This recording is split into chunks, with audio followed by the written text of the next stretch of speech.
In the European Union, 2/3 of public investment is carried out at a subnational level. As the crisis over the last 5 years has slashed public expenditure, and with an incoming EU budget that has decreased for the first time in history, local and regional authorities are the most affected.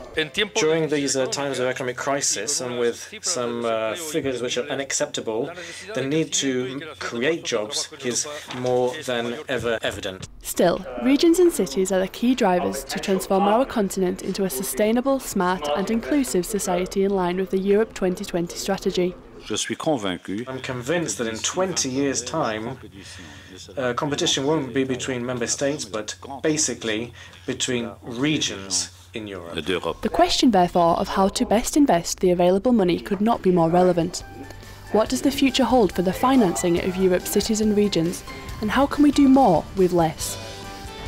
How can we attract private investors to make sure proper schools and hospitals deliver to our citizens? How can we create growth and jobs to overcome the economic downturn?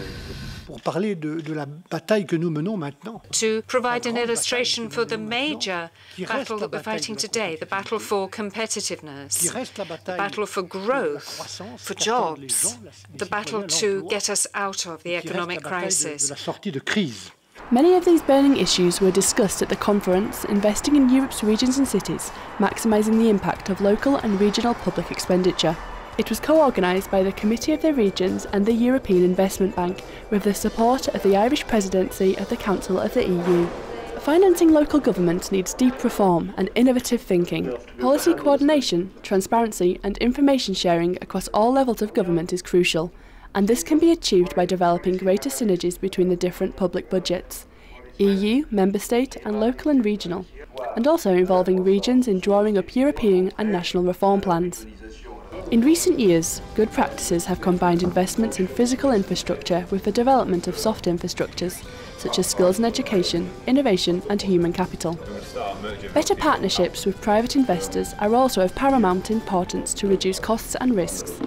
One part of the business model is not only to bring about very favorable loans or loans at very favorable conditions, but also to combine the lending activity of a bank with the granting activity of the European funds and European Union money.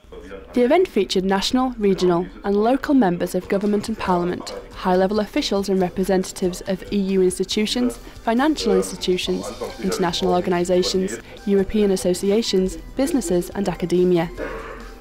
Key speakers included the President and Vice President of the Committee of the Regions, the President of the European Investment Bank, Werner Hoyer, the EU Commissioner for the Internal Market, Michel Barnier, the Irish Minister for Public Expenditure and Reform, Brendan Howlin, and the former head of the Europe Group and Prime Minister of Luxembourg, Jean-Claude Juncker.